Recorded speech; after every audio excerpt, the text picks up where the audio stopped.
Hello and welcome to episode 5 of the Autism Athletic Podcast. I was going to do an interview with Philip Ironside, but I have to apologize for not being prepared as I had forgotten one of my cords to hook up my equipment. Before I begin, apologies to Coach Ironside and his family and whoever else would be listening to that episode. But today we are going to talk about the NFL draft, which is in April. I think it's April 25th, 26th, and 27th. Thursday, Friday, Saturday. And we're going to talk about specifically my top quarterback prospects for the draft. So here are my top 10 quarterback prospects for the draft, and I'll break them down. So first, I want to start with Shedeur Sanders. Now, I've gone back and forth whether I should have Shedeur Sanders or Cam Ward number one, and you could talk me into either one, but I'm going to go with Shedeur Sanders.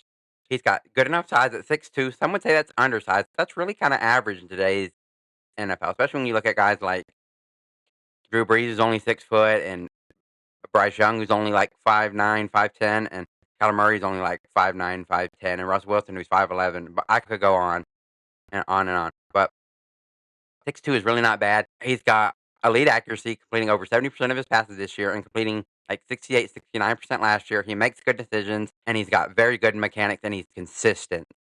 And his O-line was not good at all, nor was his run game. Their defense at Colorado was okay. At times it wasn't great, but overall it wasn't bad. And his receiving core was great, but he's also a big reason why their receiving core played so great. He's just got smooth mechanics, nice delivery, comes out quick, good footwork. The only thing I don't like about him is he lacks elite physical tools. He's not a great runner, although he's better than he's given credit for, and he doesn't have elite arm strength, and maybe he at times he'll hold on to the ball just a tad too long, but for the most part, he's got really good mechanics, and I really like his game. Do I think he's somebody that's going to be an elite quarterback in the NFL? Probably not, but he's definitely an above average quarterback. Some people are comparing him to Teddy Bridgewater. I think he's a little better than that, but that's not a bad comparison, as neither had elite physical tools, but both were super accurate and good.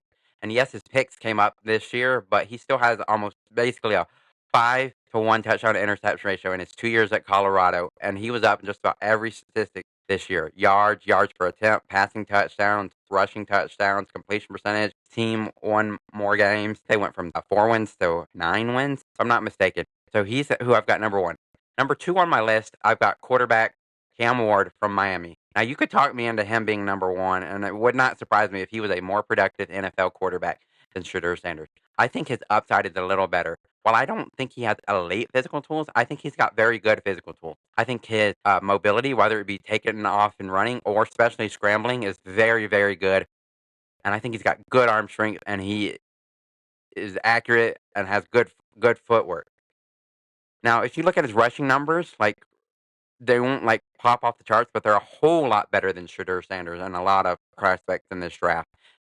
Now, occasionally he'll try to play hero ball or do too much at times, but if you look at his interception numbers, he's really not that bad. He only threw 7 this year, but a lot of those were his fault. So that's one thing I would nitpick. And another thing I don't love is throwing motion. It's not bad when it comes out, but he just holds it a little low, which could lead to some strip sacks, especially in the NFL. And it means it takes like a half second longer for him to get his passes off. But other than that, I think he can be another solid NFL quarterback. I think he's definitely above average. Some people say he plays like Ben Roethlisberger. I don't know if I quite see that, but and maybe that's like best case scenario. But I do see somebody, maybe not a top 5 quarterback ever in the NFL, but maybe he's somebody who could be a top 10 to 12 quarterback. And I think the same thing about Shedeur Sanders. Number 3 on my list, I have Jalen Milroe.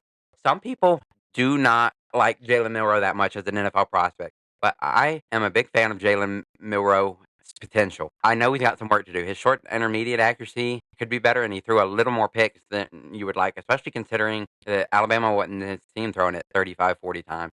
But he's got good arm strength. He's got a nice deep ball. He's got good enough size at 6'2", and he can flat out run.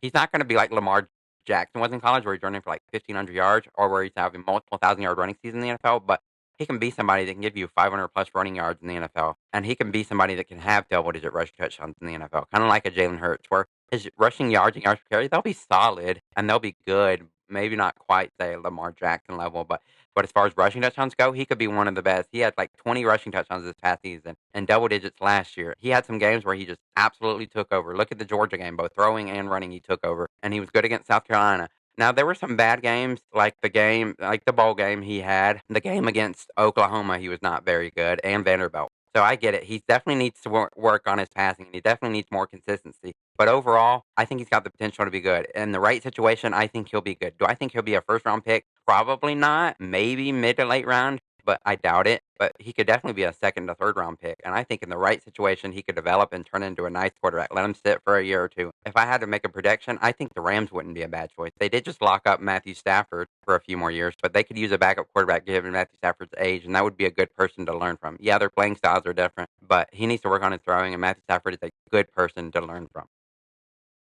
Number 4 on my list, one that a lot of people have rising on their draft boards is Jackson Dart. People really like his game. I do too. I don't think he has any like glaring weaknesses or anything like that. He's mobile. He's got good arm strength. He's got a nice deep ball, and he makes good decisions. The only thing I will say is I don't know that he does anything elite. And then a lot of his reads I feel like are RPO, which is run pass option, which means you have to decide whether to hand it off or to throw it, which can be tough because you're not just focused on throwing, you're focused on should I hand it off or not. But the problem with that is you're only making half field reads, I feel like. You're not reading the entire field. And that was kind of one of the criticisms people had about Bo Nix.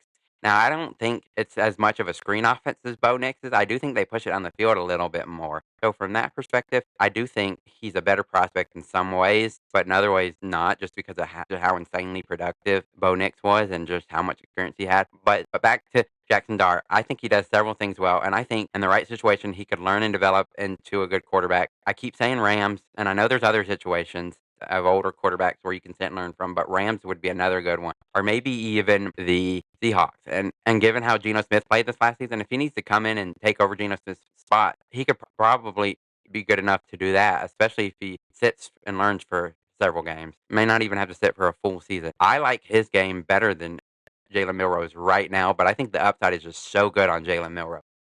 Then next on my list, I have Quinn Ewers. A lot of people aren't that sold on Quinn Ewers, and I'm not as sold as I was, say, last year. But what I like about his game is he got good enough size at 6'2". He's got a strong arm. Some people say he's got just an okay arm, but I think he's got one of the better arms in this draft. I don't think there's a quarterback in this draft with elite arm strength like, say, Josh Allen, Matthew Stafford, Patrick Mahomes, that kind. But I think he's got good arm strength, and I think his short and intermediate accuracy are maybe the best in this draft, or at least right there with Shedeur Sanders. Now, the problem is even though he's currently healthy, he does have a history of injuries, which is bad because that means he's either injuring the same body part over and over, which is not a good sign, or he's injuring multiple parts, which is not a good sign. Because I'm no medical doctor and I don't know what injuries he's had, and he has been playing with a brace, so you just wonder every time he steps onto the field if he's going to get hurt or not. So that's a problem. And then the lack of mobility, although I do think he's a tad more mobile than he's given credit for, and then just needs to work on the deep ball. It's just inconsistent, and he has a tendency to put too much air on it, and maybe that's why people say he doesn't have enough arm strength, but he can throw it far. This guy can sling it. I think in the right situation, he could be a solid quarterback too. Maybe not the upside of a Jalen Milroe, or maybe not the all-around game of a Jackson Dart, but as just a pure thrower, I think he can be every bit as good as those two. Then next on my list, I have Dylan Gabriel. Some people would have Will Howard, and some people have Will Howard even higher than that on my list. I've seen Will Howard as high as 3, but I have Dylan Gabriel. He's extremely experienced, he's got good enough mobility, and he's extremely accurate. Now, he kinda lacks elite arm strength and size too, and he's a lefty, which lefties don't generally do great in the NFL for some reason. I don't know if it's just a coincidence or if it's because you've gotta completely, like, reverse your offense, if that makes sense. Like, you've gotta run all your plays from the left side, like, when you roll out and stuff, and, the receivers aren't as used to it or what, or if it's just a coincidence. But he does remind me of Tua in the sense that he's got decent mobility and is extremely accurate lefty. But that might be a stretch since Tua's a quality starter in this league. I do think Dylan Gabriel can be an excellent backup in this league. I don't know that he's a starter, though, just because he just lacks those elite physical tools, especially his size. But he's extremely experienced and accurate and has some mobility.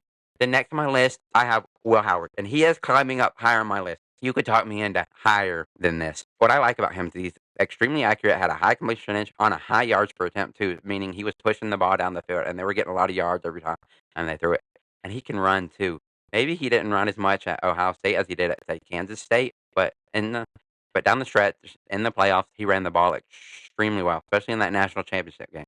Now, there's some things I didn't like about him. If you look at him at Kansas State, nobody was really thinking of him as an elite NFL prospect. Like, he wasn't bad at all, but he wasn't great either. And then he was not good in the Nebraska game, even though they won that game. That was way closer than it should have been, and their team just did not score many points. Had he played better, they should have blown them out. And he was terrible in that Michigan game, one of the craziest upsets of the year. But overall, he's got good numbers, and he was great when it mattered the most in the playoffs, and he's extremely accurate, and he's got good enough physical tools, and he's got good size at 6'3", 6'4", and he's experienced. And he's played in multiple offenses, which means he's used to learning new playbooks. Next on my list, I have Kyle McCord. Some people are high on Kyle McCord, or they kind of think of him as a sleeper. I'm not that crazy about him. At Ohio State, he took over for C.J. Stroud, and he was the worst quarterback Ohio State's had in a while. But that's kind of saying a lot because they've had some great quarterbacks lately, whether it be Stroud or Haskins or Fields or whoever it may be. They've had several good quarterbacks. And I like his size at 6'3", and he's very accurate, and he gets the ball out quickly. But he threw too many picks. He threw 12 this past year, and he threw 5 in one game. So I think his decision making could be a little better, and I think he's the least mobile quarterback in this draft. And I just think he's inconsistent. Do I think he'll be a quality back in the NFL? Probably, but I don't ever see him starting. I don't know. I'm not super flipped out over him, but he's better than the next prospect I have. Then next after him, I have Curtis Rourke. I'm not a big fan of Curtis Rourke. He's got the size at 6'4", 6'5". He's got good enough arm strength, okay mobility, more than Kyle McCord, and he's very, very accurate. But in the two biggest games he played, in the playoffs against Notre Dame and in the game against Ohio State, he was not good. He just folds when it comes to playing against better competition. I think he could have been a lot better against better competition. And because of that, I really don't like that about him. And his strength of schedule was pretty weak this year, to be completely honest with you. So maybe he'll be an okay backup, but I just think of him as kind of just a mediocre backup who'll get drafted maybe day 3. I don't know where on day 3, but it's probably like mid day 3, which is rounds 4 through 7. So probably around 5 or 6, if I had to guess. And last I have on my list, and he might be rising just a little bit. I don't think he's a great, great prospect, but I do think he's a little bit intriguing. And that's, I may be pronouncing this wrong, and no disrespect to him, but Tyler Shaw or Shook or however you say it, I'm not exactly sure. But he's the quarterback from Louisville. And what I like about his game is he's got good size at 6'4", 6'5", good enough mobility, and he can make some nice throws. Now, he's inconsistent, only completing about 63% of his passes, which is okay in today's NFL, and it's a better completion than, say, Lamar Jackson had in college, and it's not far off from Jalen Milroe, but that's not elite. And if you look at his overall numbers, they were just okay. And under pressure, he could be a lot better. And he was just really inconsistent. And his overall numbers were just kind of okay. And that's what I don't love about his game. But I do think he's rising. Wouldn't surprise me if he went ahead of Curtis Rourke. And then some other notable mentions I have is Riley Leonard, the quarterback from Notre Dame. His overall passing numbers weren't terrible, especially the interceptions. Only throwing about 7 or 8, which isn't bad. But his overall accuracy, while his completion percentage was okay, he just needs more consistency. He really struggles to push the ball down in the field, and that's part of the reason why he has a low yards per attempt throwing. But he's got good size at 6'4" and is very, very mobile. Maybe not Jalen Hurts mobile, but he's got very, very good mobility, whether it be taking off running or especially on designed runs. And you run that QB power where you just get him in the shotgun and just hand it off to him, and he's excellent in that. He can do read options, he can take off and run, and he's got good enough arm strength, and I like his size. Do I think he'll get drafted? I'm not sure. Wouldn't surprise me if he was a 6th or 7th round pick, but overall, he just needs way more consistency as a thrower, and I think he's just a project. Now, if you want to put him in like the UFL, the semi-pro league, he'll be excellent in there, but you put him in the NFL, and I think he might be good enough to make a roster, but I think he's at best a mediocre backup. And then I have Brady Cook from Missouri.